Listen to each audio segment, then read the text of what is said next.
Okay, here we are. Start this new unit off with the idea of an antiderivative. And it sounds like what it is.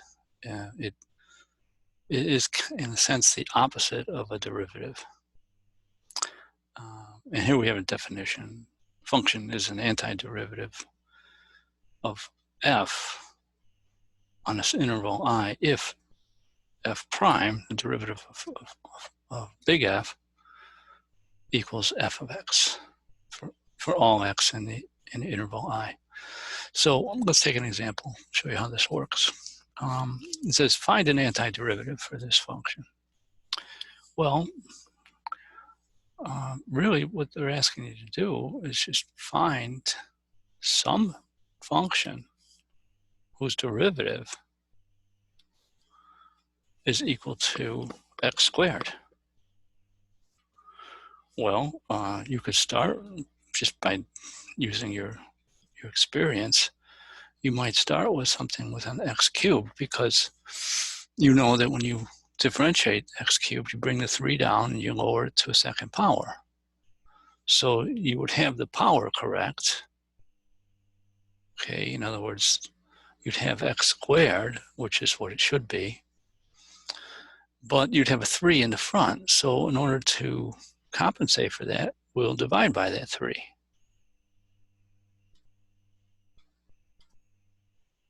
Okay, so that's what we'll call our antiderivative. Okay, now this one says find another one. Is there another one? Well, certainly if there is, it would have to look like this. But remember, if you added some number to it, for instance, let's say you added a 5. And if you differentiated this whole thing, you would get the x squared. Okay? You would get x squared. So this is an antiderivative also. So we actually found 2 of them. Okay? Now, and you might be asking yourself, well, where'd you get the 5? Why'd you use 5? Well, I could have used any constant. It didn't have to be a 5. It could have been a 10, 100, -2, -5, -3. Could have been anything, as long as it's a constant. Okay, let's do the next one. Let's find an antiderivative for this function.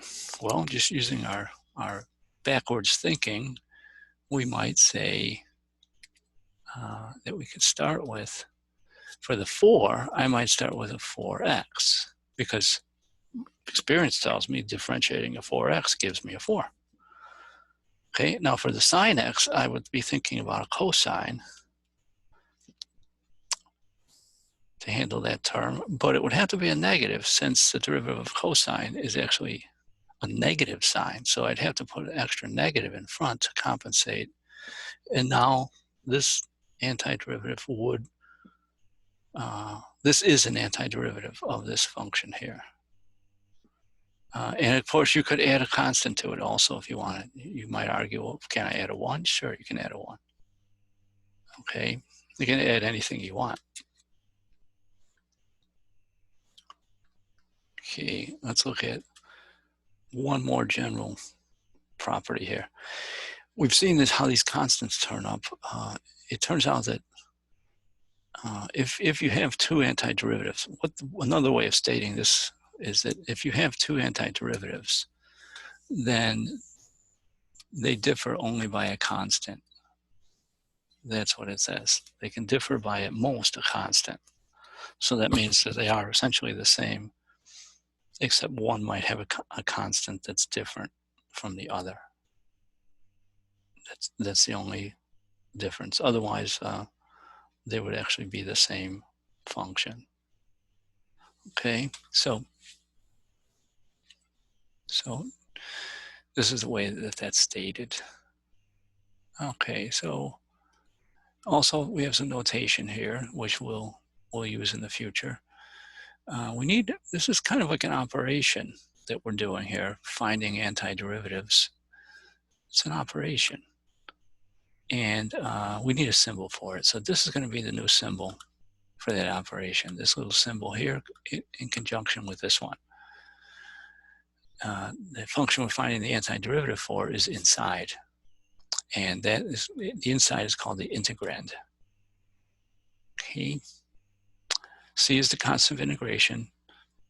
And F, big F, is an antiderivative of F. Now, what we have here, when we put these together, this is the antiderivative. Okay, when you add that constant of integration, because that accommodates and handles all constants.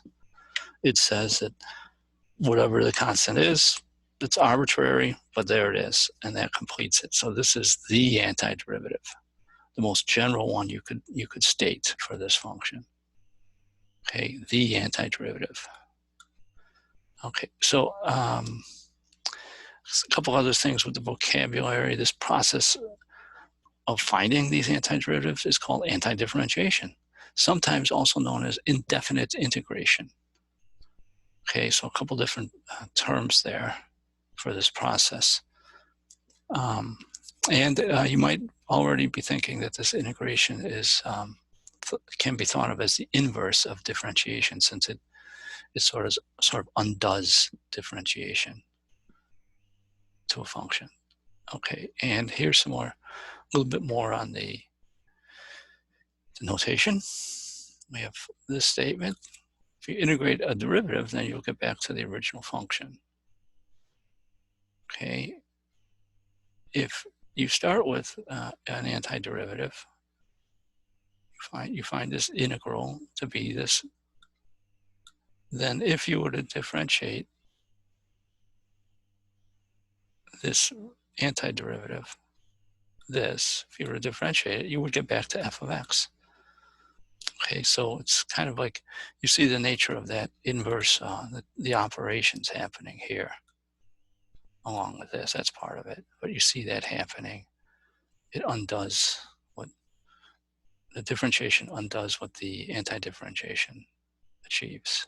So, okay, so that's enough on the vocabulary end. We'll cut it here.